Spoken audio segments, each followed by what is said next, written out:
MCom final एबीएसटी के paper में बच्चों एडवांस कॉस्टिंग का प्रॉब्लम का पेपर हम लोग देखते हैं, जिसके अंतर्गत प्राइसिंग डिसीजन हम लोग देख रहे थे। 2 यूनिट्स इसके आपके मैंने कंप्लीट करा दी है, जिसमें आपके कॉस्ट वॉल्यूम प्रॉफिट है, बी एनालिसिस है और मेक और बाय डिसीजंस और बहुत सारे जो डिसीजंस लेते हैं वो डिसीजंस जो है कॉस्टिंग डिसीजंस होते हैं। तो वो सभी जो है इफेक्टिवनेस डिसीजंस हम लेने के उसमें जो है आपके सेक्शन ए और बी में था। सी सेक्शन में आपका प्राइसिंग डिसीजन था, जिसका मैंने पहले एक लेक्चर आपका दे चुकी हूँ। दूसरा भी आपका इसका थ्योरी बेस लेकर के आगे हम इसके प्रैक्टिकल प्रॉब्लम्स देखेंगे। प्राइसिंग डिसीजन जो दिया जाता है मूल्य निर्धारण का, उस पर जो है जिन चीज़ों का प्रभाव पड़ता है वो हम देख रहे हैं कि ये मेथड जो था ये डिसाइड करता है कि वस्तु का मूल्य किस प्रकार से निर्धारित किया जाए।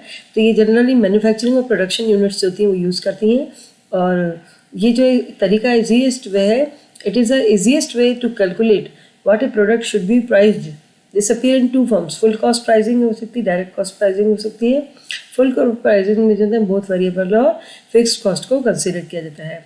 एक्चुअली हमारी जो किसी भी वस्तु की लागत होती है वह गैर लागत तत्वों की अपेक्षा से जाता है कॉस्ट, जो कॉस्ट के अपने फैक्टर्स हैं उनका ज़्यादा प्रभाव पड़ता है। तो इसलिए हम उन्हीं के अंतर्गत जो इसके मेथड्स को देख रहे हैं। जैसे पहले मेथड इसका है total cost based pricing method.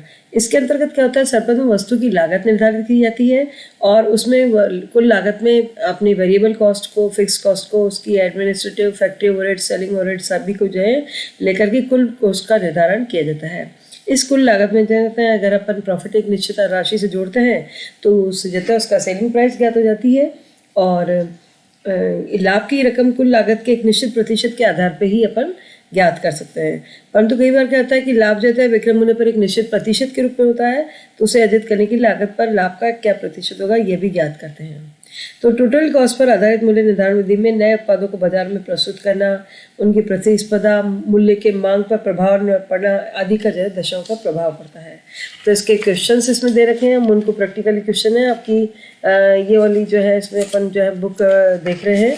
ये बुक है आपकी इसकी एडवांस कॉस्टिंग प्रॉब्लम की, तो इस बुक को आप खरीद सकते हैं बच्चों।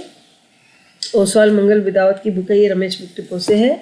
तो इसमें आप करेंगे तो टोटल कॉस्ट वाला मेथड मैंने आपको बताया, इसकी प्रॉब्लम्स हम लोग देखेंगे। और सेकंड मेथड इसका है pricing method based on conversion cost.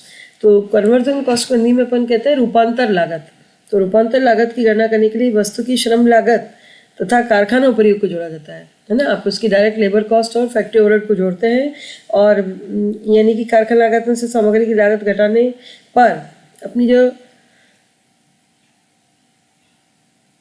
Factory cost है उसमें से अगर आप जो है मटेरियल की कॉस्ट को माइनस कर देंगे तो आपके पास में जो है तो उसकी रूपांतरण लागत आ जाती है।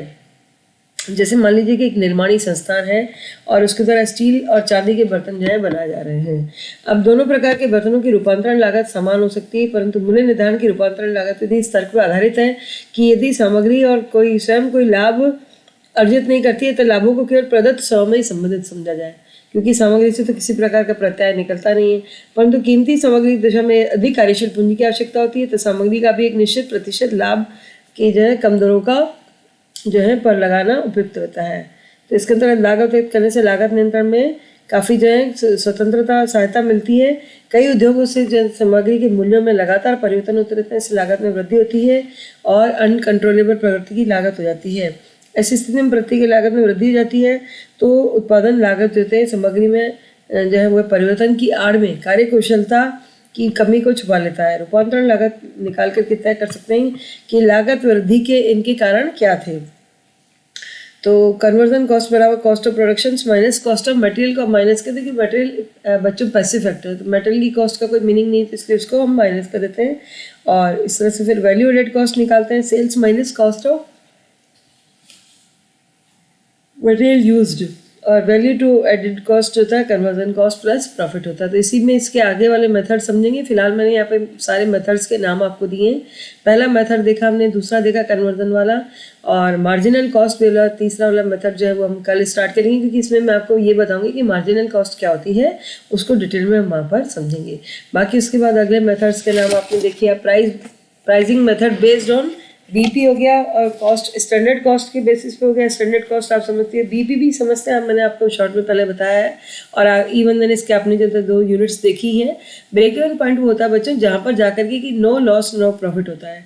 तो उसके आधार पे जो है प्राइसिंग मेथड कैसे कैलकुलेट की जाए प्राइसिंग को, और standard cost basing pricing method भी होता है जिसके अंतर्गत जो है उसकी स्टैंडर्ड कॉस्ट, यानी कि स्टैंडर्ड क्या होता है कि अपन एक डिसाइड कर लेते हैं कि हमारी कॉस्ट इतनी रहनी चाहिए, तो उसको उसके बेस पे जो है कॉस्ट जब एक्चुअल कैलकुलेट होती है तो एक्चुअल और जो है स्टैंडर्ड का वेरिएंस कैलकुलेट किए जाते हैं, डेविएशंस कैलकुलेट किए जाते हैं, तो उसके बेस पे भी प्राइसिंग का निर्धारण हो सकता है। Differential cost basing pricing method है, pricing method based on cost plus return on capital employed, और इसी तरह से pricing method when information of working capital is not available, pricing based on experiments, maximization of income method, और effect of change in selling price method, और pricing for lowest bid tender method। ठीक है, तो ये अपन जो इनको एक एक समझेंगे। अपने आज जो है इसके 2 मेथड्स को मैंने आपको बताया, फिर इनके प्रैक्टिकल प्रॉब्लम्स देखेंगे। ये आपका अच्छा से एक चैप्टर तैयार होता है प्राइसिंग डिसीजन का। सेक्शन सी में ये चैप्टर आता है। धन्यवाद।